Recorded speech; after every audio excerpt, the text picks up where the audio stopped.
Ladies and gentlemen, good morning, good morning. It is a beautiful Sunday. As you can see, weather is pretty good at the moment. It was really hot yesterday, and I'm assuming it's going to be extremely hot today as well. Never really gotten a chance to explore my neighborhoods. I've, definitely talked about this bike as it's stationary, but we haven't really gone on a proper ride yet.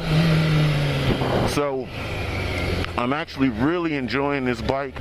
I've already done a few small things that you don't really have to do too much to, like this throttle. It now snaps back properly. Very, very much so enjoying the bike. It's a whole lot different than I expected it to be.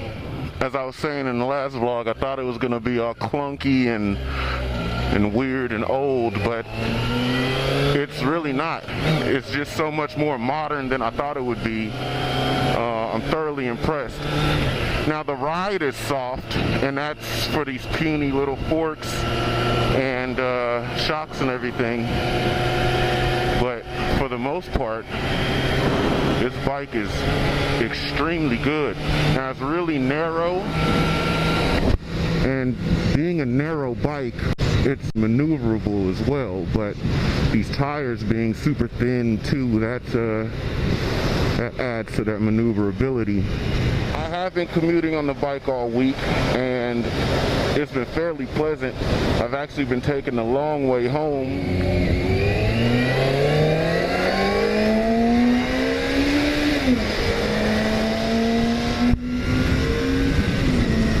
Bike just rides so straight and true. You can see the handlebars, they're just no steering damper, no nothing, and bringing it all the way down near to a stop. No wobble, no shimmy, no shake. Now people tend to want to get these quick shifters and all that stuff, which is cool, but you can shift without even using the clutch.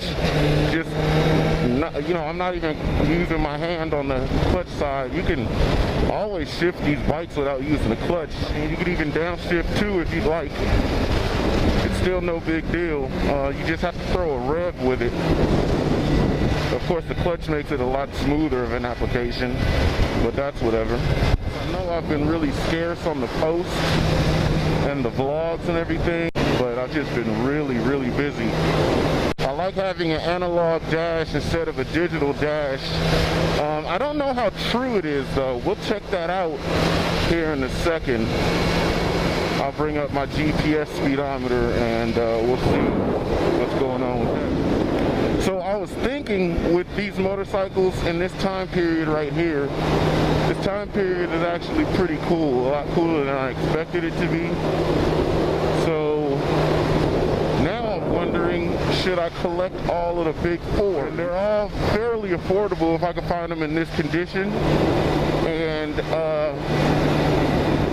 very easily restored, I would say. Like, this bike doesn't need much. I'm gonna take it, take a couple of these parts off, send it to Prestige, and let them powder coat some of these parts and bring them all back to life. When you buy something used, it kind of takes you a minute to get to the point where it's your bike, you know what I'm saying? So I haven't gotten to the point where I fully trust it yet, and it's my bike. I've had two little minor issues with the bike so far. Either the rectifier stopped working or the battery is just completely dead, but that was one issue.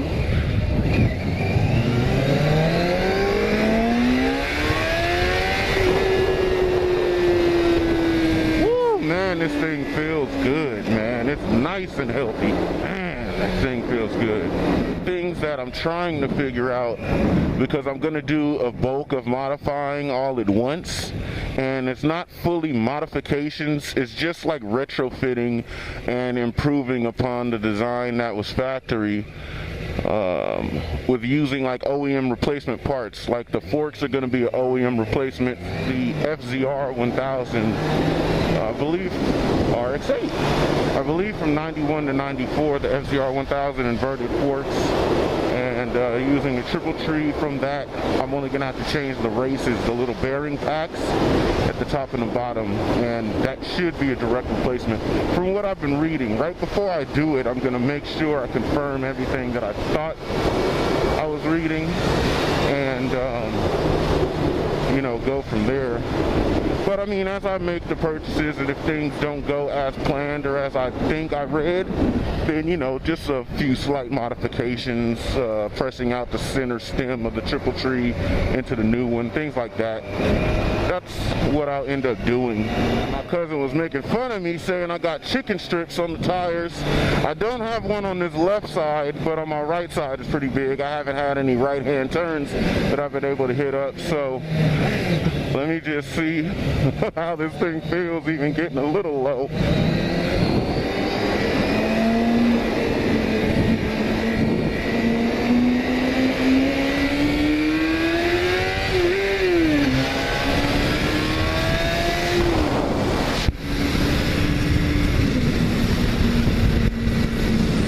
Nice.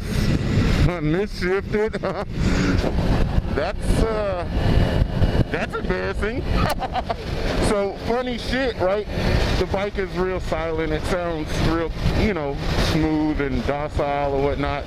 The other morning when I was riding to work, I'm just cruising along like this, and I'm just hearing more and more and more exhaust sound, and I'm like, okay, that's different. Man, I look down, and you know, like I said, this is a makeshift exhaust that the guy put on here. Man, that whole thing fell off and was just hanging on by one of the little fake exhaust brackets he put on there. Oh man, that was so nerve-wracking. I pulled over for a second and had to, you know, with these bare hands, the exhaust was burning the hell out of me. Had to go put the exhaust back up a little bit. It didn't work. You know, this freeway is a real damn bumpy, and I basically, the exhaust fell off again before I even got to work. But very interesting deal. That was one of the other two instances that this bike kind of failed me at. But you know, that's just us getting to know each other. Basically, it's a weird little deal, but it happened. Crap, I forgot I left my wallet at home. Damn, don't you just wish you could just wear one pants for the rest of your life? Well, I wanted to burn off some gas so I could put some newer fuel in here. Anyway, so whatever. Back to the house we go.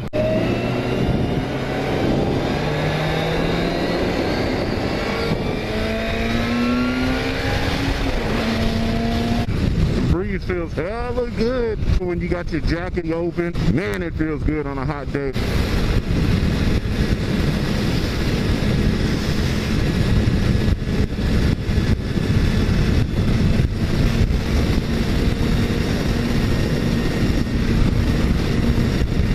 So smooth. This thing is a blast to ride, man. Damn, I don't have keys, I don't have wallet, I don't have anything. What an idiot. Fingers crossed the police don't pull me over and be like, boy, where's all your shit? You're like, sir, I promise I left them in my other pants. Yeah, right. And then I get Billy Schwarzkowski'd in my head. Like, all right, I got my wallet. And let's try this again. Now here's what I'm talking about with the chicken strips. These little areas right here, they call that the chicken strips, because your chicken to get down there and it shows your strip of courage that you don't have. On the other side, we just got it just as low just now, because it was a whole lot higher yesterday. My cousin was making fun of me about it, but just haven't taken it through the twisties yet. The front tire is the real tale of the tale. But also another thing why I've been researching tires is because these are old. If you check the DOT date, tires is like 9 years old, man. We ain't rocking with that. Alright, fuel has been secured, and a dude was in there looking at me like, yo, what the f is wrong with you, mate? Because I just came in like, oh, no, never mind, and bounced. Alright, it is definitely getting a lot warmer. For sure got my jacket open. I don't really want to look to turning this into a moto vlog situation, but the little bit of things I do to the bike I'll share with you guys. A couple of rides I'll share, of course, and you'll get to see the progression as to what I do with this and how far it ends up going. Of course I want to keep it, so it should be around for a while.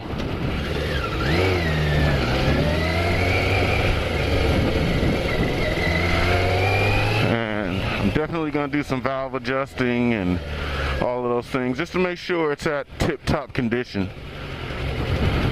And then I'll start putting a whooping on it. And we'll see how that goes. I've never really wheelied carbureted bikes like that, aside from dirt bikes, but you know, dirt bikes are dirt bikes. Whew. It is definitely getting hot. So yeah, I'm for sure to the house. So I'll check you guys out, and we'll peace out with this little mini moto vlog. So I'm gone. When the la-la hits, your lyrics just split you. Head so hard that your hat can't fit you. Either I'm with you or against you. Format bent you. Back through that maze I sent you.